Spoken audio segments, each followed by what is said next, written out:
This is Singapore Airlines' most controversial plane. Inherited from Silkair after its merger with Singapore Airlines, these Boeing 737s do not exactly have the best reputation among flyers, as they do not have the usual Singapore Airlines flair that you expect on the rest of their planes. Given that these planes mainly fly on short regional routes, we'll see if they are as controversial as what others say, as we travel from Phuket back to Singapore in economy class. Glad they are joining me today, so let me transport you back to Phuket Airport, where this journey begins.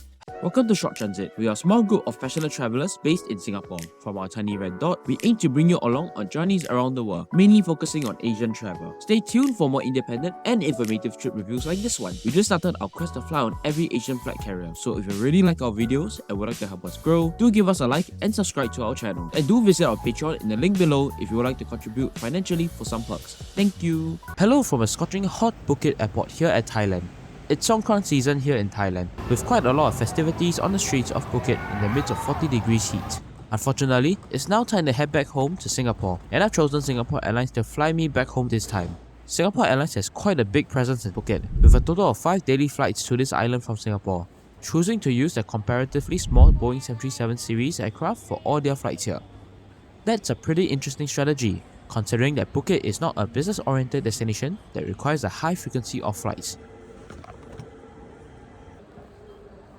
Both check-in and immigration were quite quick, and we soon found ourselves at the airside. With many departures this afternoon, the airport terminal is packed with people heading home from their holidays. Looking out at the apron, we can see quite a few interesting airlines here at Phuket Airport, such as this Aeroflot A330 heading to Khabarovsk, and this Azure Air Boeing 767 from Moscow. This plane taxiing past us is my ride back to Singapore this afternoon, a 10-year-old Boeing 737-800 with the registration 9V-MGE. Singapore Airlines currently has 7 on these flying, with plans to retire this jet from September 2024. These jets were supposed to fly for Singapore Airlines budget airline Scoot in 2020, but were retained to Singapore Airlines due to late deliveries of the Boeing 737 MAX 8s. They currently only fly to these places with the jet, with the longest flight being Kathmandu. It's soon time to board the aircraft. Quite interested to see how it looks like inside.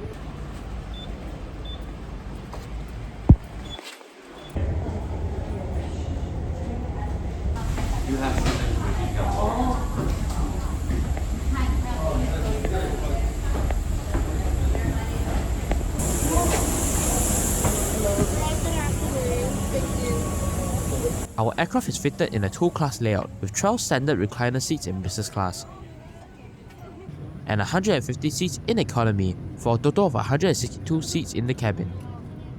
Once I reached my seat 51A, I started to notice some missing features when compared with other Singapore Airlines aircraft. Most notably, there's no individual entertainment screens behind each seat. The seat feels slightly tighter too, with 2 inches less pitch when compared with its wide-body counterparts. We'll take a more in-depth look at the seat later in the video. For now, let's enjoy the takeoff from Phuket Airport. Welcome aboard Singapore Airlines.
Now that we're in the air, let's talk about this route we're flying today. The Phuket to Singapore route is a relatively competitive route with up to 10 daily flights operated by 4 airlines. Flights can be really cheap on the low-cost carriers, with fares starting from $47 when booking a month in advance without extras. Alongside the low-cost carriers, Singapore Airlines is the only full-service airline on this route, with fares from $132 one way. Sometimes, booking a round trip on Singapore Airlines can be quite great value due to the significant discounts when compared with one-way flights. To fill up these 5 daily flights, Singapore Airlines most rely on connecting passengers from Europe and Australia due to Phuket's popularity with sun seekers, in addition to some local demand from Singapore.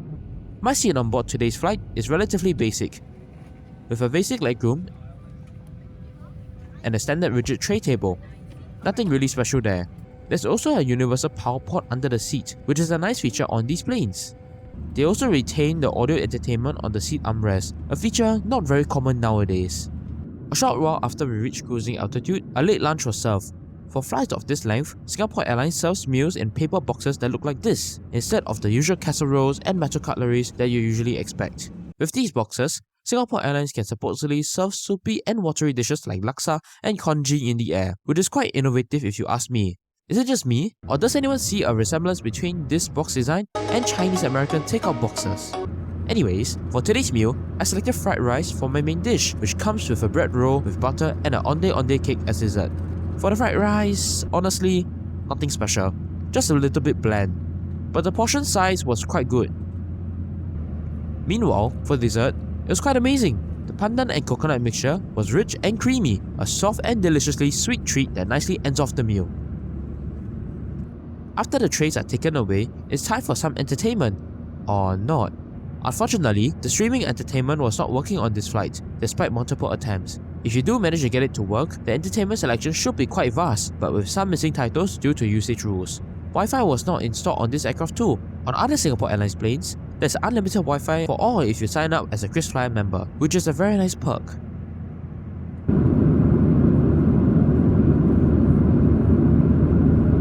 Right before we start our descent into Singapore, it's time to visit the loo. It's relatively basic, but it's quite well maintained and was quite clean when I used it.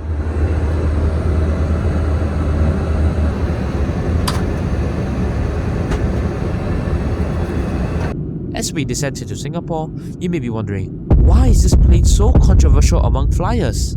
Singapore Airlines is known for charging a premium for their flights in all classes, which result in high expectations from passengers for their product when compared with competitors.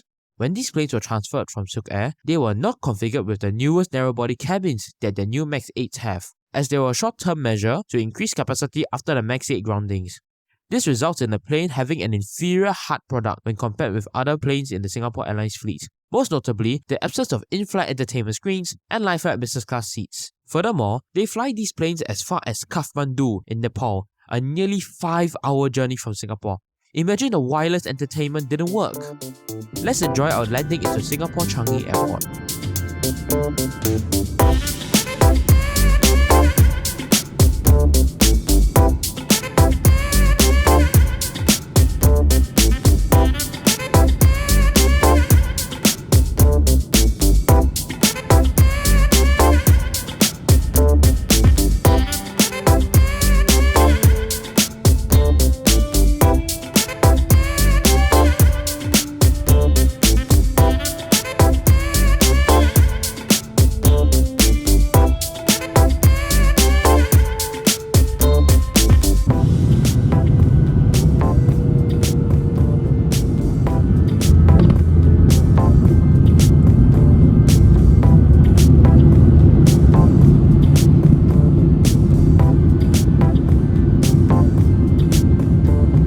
Welcome back to Singapore. Despite the shortcomings of this aircraft, it was still a pretty decent flight as it still had the amazing service that you would expect on a Singapore Airlines flight. It's honestly still a relatively comfortable plane to be on if you are just flying it on short hops around Asia, as it still has slightly more legroom than your typical low-cost carrier seat. Luckily, these planes won't be in Singapore Airlines fleet for too long as they will be fully retired next year.